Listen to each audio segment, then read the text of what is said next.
నమస్తే, welcome to Bharati TV. నేను బాపయ్య. రోజా comments చదివే దమ్ముందా? ఎవరి మూతి మీద కొట్టాలి అని చెప్పేసి ఈ వీడియోకి నేను ఒక టైటిల్ పెట్టాను. ఎందుకంటే వైఎస్ఆర్ కాంగ్రెస్ పార్టీ నేత, అలాగే సీనియర్ రాజకీయ నాయకురాలు, మాజీ మంత్రి, మాజీ ఎమ్మెల్యే రోజా ఇప్పుడు టీటీడీ చైర్మన్, అలాగే టీవీ5 అధినేత బిఆర్ నాయుడుని పట్టమని పళ్ళు రాలేటట్టు మూతి మీద కొట్టాలి అని చెప్పేసి అంటున్నారు. ఎందుకు కొట్టాలి మూతి మీద బిఆర్ నాయుడుని అని అంటే కనుక ఆవిడ మాట్లాడే మాట ఏంటి అని అంటే, బిఆర్ నాయుడు భగవద్గీతని అవమానించాడు అని చెప్పేసి. ఆయన భగవద్గీతని అవమానించాడా నిజంగానే? మరి అసలు బిఆర్ నాయుడు భగవద్గీతని అవమానించాడు అని అంటే వైసీపీ ఏం చేసింది? లడ్డూ విషయంలో కల్తీ జరిగింది వైసీపీ హయాంలోనే అని చెప్పేసి సిట్టు, సిబిఐ కూడా తేల్చి చెప్పాయి కదా. మరి రోజా ఎవరిని కొట్టాలి అని చెప్పేసి బిఆర్ నాయుడే రోజాని అడుగుతున్నట్టుగా నేను ఈ టైటిల్లో పెట్టాను. సో టైటిల్ పెట్టడానికి కారణం అదే. అయితే వీడియోలోకి వెళ్దాం. ఇక రోజా, మాజీ మంత్రి, మాజీ ఎమ్మెల్యే రోజా ఏమంటున్నారంటే, బిఆర్ నాయుడిని పట్టమని మూతి మీద కొట్టాలనిపించింది నాకు. ఆయన ఎలాంటి వాడు అనేది మనమంతా కూడా చూసాం. ఆయనకి ఎవరెవరితో ఎలాంటి సంబంధాలు ఉన్నాయనేది కూడా మనం చూసాము. ఇలాంటి వాడిన టీటీడీ చైర్మన్గా నియమించింది. పైగా ఆయన భగవద్గీతని అవమానించాడు.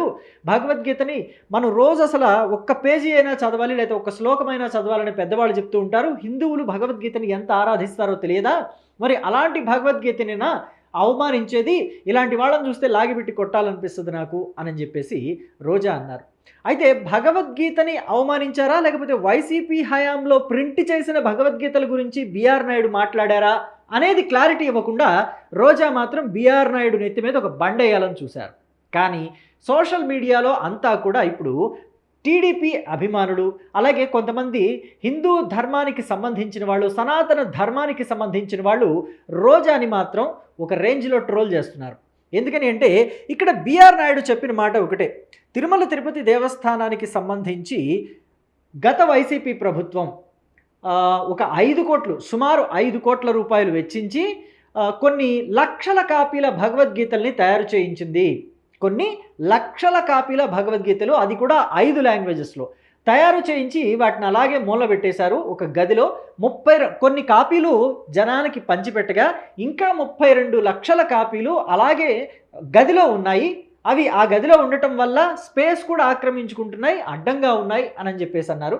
పైగా ఆ భగవద్గీతను చూస్తే ముఖం మీద ఊస్తారు అని అన్నారు. భగవద్గీతను చూస్తే ముఖం మీద ఊస్తారని చెప్పలేదు బిఆర్ నాయుడు. ఆ భగవద్గీతను చూస్తే ముఖం మీద ఊస్తారు అని చెప్పేసి చెప్పారు. అయితే ఇక్కడ వైసీపీ రాజకీయం ఎలా ఉంటుందంటే, గతంలో చంద్రబాబు నాయుడిని బలి చేశారు చూసారా? ఏదంటే ఎస్సీల్లో పుట్టాలని ఎవరైనా అనుకుంటారా అని చంద్రబాబు నాయుడు అన్నారు. అంటే ఎస్సీలని అవమానిస్తున్నాడు నారా చంద్రబాబు నాయుడు అని చెప్పేసి వైసీపీ వాళ్ళంతా 2019 ఎన్నికల టైంలో ఈ పాట పాడారు. అంతా ఇదే పాట పాడారు. ఎస్సీల్ని చంద్రబాబు నాయుడు అవమానించాడు, ఎస్సీల్లో పుట్టాలని ఎవరైనా అనుకుంటారా అని చెప్పేసి ఆయన మాట్లాడాడు అని చెప్పేసి. అయితే దానికి ముందు, దానికి తర్వాత, అంటే ఎస్సీల్లో పుట్టాలని ఎవరైనా అనుకుంటారా అని చెప్పేసి చంద్రబాబు నాయుడు అన్నమాట వాస్తవమే. కానీ దానికి ముందు అన్న మాటలు, దాని తర్వాత అన్న మాటలు అన్నీ కూడా కట్ చేసేసి కేవలం ఆ ఒక్క ముక్క మాత్రమే పెట్టి ఎన్నికల ప్రచారానికి వాడుకున్నారు చూసారా? అలాగే బిఆర్ నాయుడిని కూడా అలాగే బలి చేద్దాం అనుకుంటున్నారు.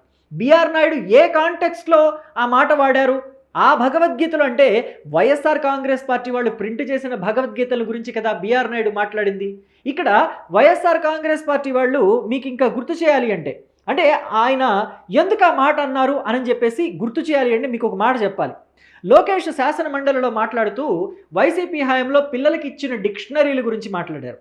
దాంట్లో గాడ్ అంటే మీనింగ్ ఏంటి అన్నదానికి, గాడ్ అంటే యేసు ప్రభు మాత్రమే దేవుడు అన్నట్టుగా వాళ్ళు ఒక అర్థాన్ని క్రియేట్ చేసి పిల్లలకి పంచిపెట్టారు. అవే డిక్షనరీలు కదా ఎలిమెంటరీ స్కూల్ దగ్గర నుంచి, హై స్కూల్ దగ్గర నుంచి పిల్లలకి ఇచ్చింది వైసీపీ హయాంలో ప్రభుత్వ పాఠశాలలో ఇచ్చింది. సో మరి వాటిని అలా పిల్లలకి ఇవ్వటం వల్ల ఒక మతాన్ని పిల్లల మీద బలవంతంగా రుద్దినట్టు కాదా అని చెప్పేసి లోకేష్ ప్రశ్నించారు, కాదు నిలదీశారు. అయితే ఇక్కడ కూడా ఈ భగవద్గీతలో ఏ లోపాలు ఉన్నాయో బిఆర్ నాయుడు గారు కనుక పూర్తిగా ఎస్టాబ్లిష్ చేస్తుంటే బాగుండేది అని చెప్పేసి కొన్ని వాదనలు అయితే వినిపిస్తున్నాయి. ఇప్పటికైనా మించిపోయింది లేదు. టీటీడీలో ఇప్పటికీ 32 లక్షల కాపీలు ఉన్నాయి. రోజా కనుక, అంటే ఆవిడ వారం వారం వెళతారు కదా, సో రోజా కనుక ఈసారి వారం వెళితే ఓ కాపీ తీసుకురమ్మనండి. టీటీడీలో ఆవిడకి ఇస్తారు కదా, మాజీ మంత్రి, మాజీ ఎమ్మెల్యే, మాజీ ఏపీఐఐసి చైర్పర్సన్ కాబట్టి ఆవిడ అడిగితే ఎవరు ఇవ్వకుండా ఉండరు. కాబట్టి ఆ కాపీ తీసుకొని అలాగే గోరఖ్పూర్లో గీతా ప్రసన్ ఉంటుంది, దానికి సంబంధించిన కాపీ తీసుకోమనండి. రెండింటినీ పక్కపక్కన పెట్టి కొన్ని శ్లోకాలు చదివి వాటి అర్థతాత్పర్యాల్ని కూడా రెండిట్లో ఎలా వివరించారనేది పక్కపక్కన పెట్టి చూపించమనండి. తేడా లేకపోతే నిజంగానే బిఆర్ నాయుడు నిజంగా అవమానించినట్టు అవుతుంది. తేడాలు ఉన్నాయనుకోండి, వైసీపీ ఇంకొక పెద్ద తప్పు చేసినట్టు ప్రూవ్ అయిపోతుంది కదా. రోజా ఎందుకు వెనకాడటం ఈ విషయంలో అని చెప్పేసి ఇప్పుడంతా కూడా మాట్లాడుతున్నారు. సో పటా పటా పటా కొట్టాలి అని చెప్పేసి రోజా మాట్లాడారు కదా. అయితే వీళ్ళను కూడా పటా పటా పటా కొడతావా రోజా అని చెప్పేసి తెలుగుదేశం పార్టీ వాళ్ళంతా అడుగుతున్నారు. ఎవరిని అని అంటే ఇదిగోండి, కొడాలి నాని ఒకప్పుడు కనకదుర్గమ్మ ఆలయంలో వెండి సింహాలు పోయినాయి అనంటే, వెండి సింహాలు కదా పోతే ఎంత అవుతాయి, మహా అయితే ఓ 10 లక్షలు అవుతాయా లేదా 25 లక్షలు అవుతాయా, దాంతో ఏమన్నా మేడలు మిద్దులు కడతారా అని చెప్పేసి మాట్లాడిన వ్యక్తి.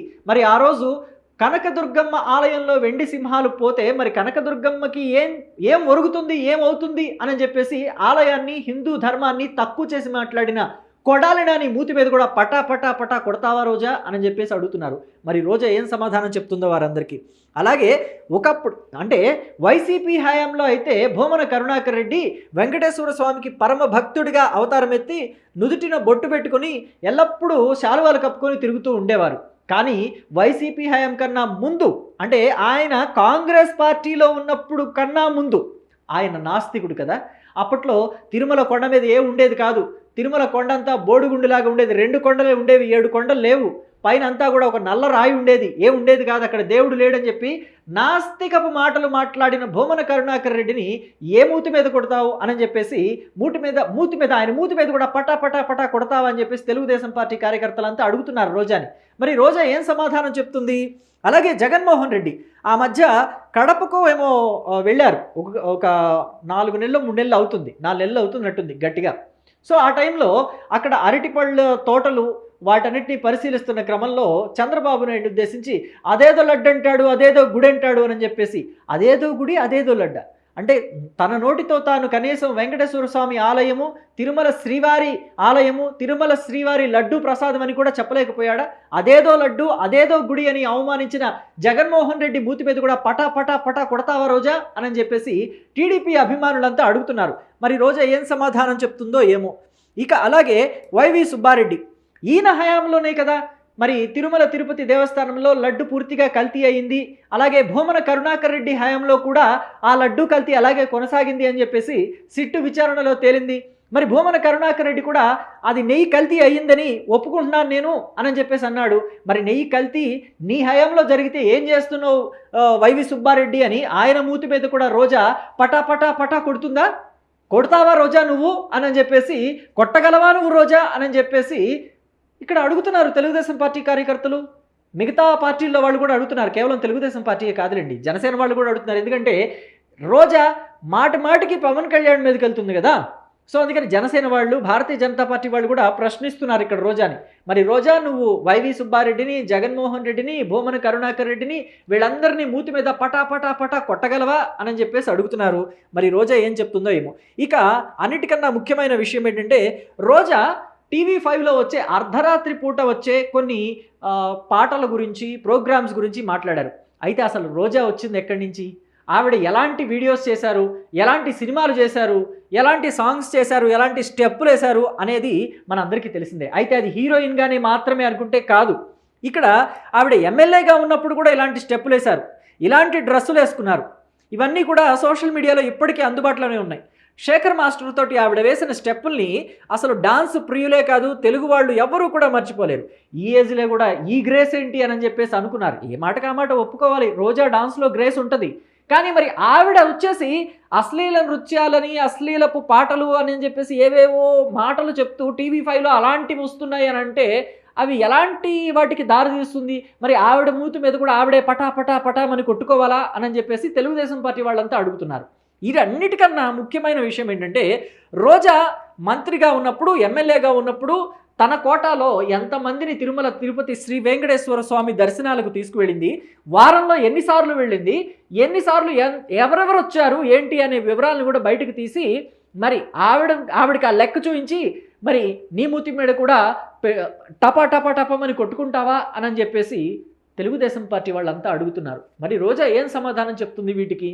సో ఒక మాట అనడం తేలికే, ఒక మాట అన్నాము అంటే దానికి తిరిగి ఎన్ని మాటలు వస్తాయి అని చెప్పేసి ఆలోచించుకోకుండా మాట్లాడితే అబాసు పాలవుతారు అని చెప్పేసి రోజాకి చాలామంది పొలిటికల్ అనలిస్టులంతా కూడా ఎన్నిసార్లు చెప్పినా ఆవిడ నోటికి మాత్రం ఒక అడ్డుకట్ట వేసే పరిస్థితి అయితే ఎక్కడా కనిపించదు. గట్టు తెగిన మురుక్కాలలాగా ఆవిడ నోటి నుంచి ఇలాంటి మాటలు వస్తూనే ఉంటాయి. వయసు తారతమ్యాలు చూసుకోదు, పెద్ద చిన్న అనేది అస్సలు ఆవిడ దేకనే దేకదు అని చెప్పేసి పొలిటికల్ అనలిస్టులంతా అంటూ ఉంటారు. మరి భవిష్యత్తులో కూడా ఆవిడ ఇలాగే ఉంటుంది, ఆవిడ రాజకీయ జీవితం అంతా కూడా ఇలాగే కొనసాగుతుంది అని కూడా వాళ్ళంతా చెప్తున్నారు. అయితే గతంలో మాదిరిగా కాదు, ఆవిడ ఇక మీదట రోజాకి టికెట్ ఇస్తారో కూడా లేదో డౌటు. నగర నియోజకవర్గంలో అయితే ఆవిడని వైసీపీ వాళ్ళే వద్దంటున్నారు అని చెప్పేసి కూడా ఇప్పుడు నగర నుంచి వస్తున్న టాక్. మరి ఇలాంటి పరిస్థితిలో రోజా ఎలాగ రాజకీయ జీవితాన్ని ముందుకు తీసుకువెళ్తారు అనేది వేచి చూడాలి. మరి మీరేమనుకుంటున్నారు?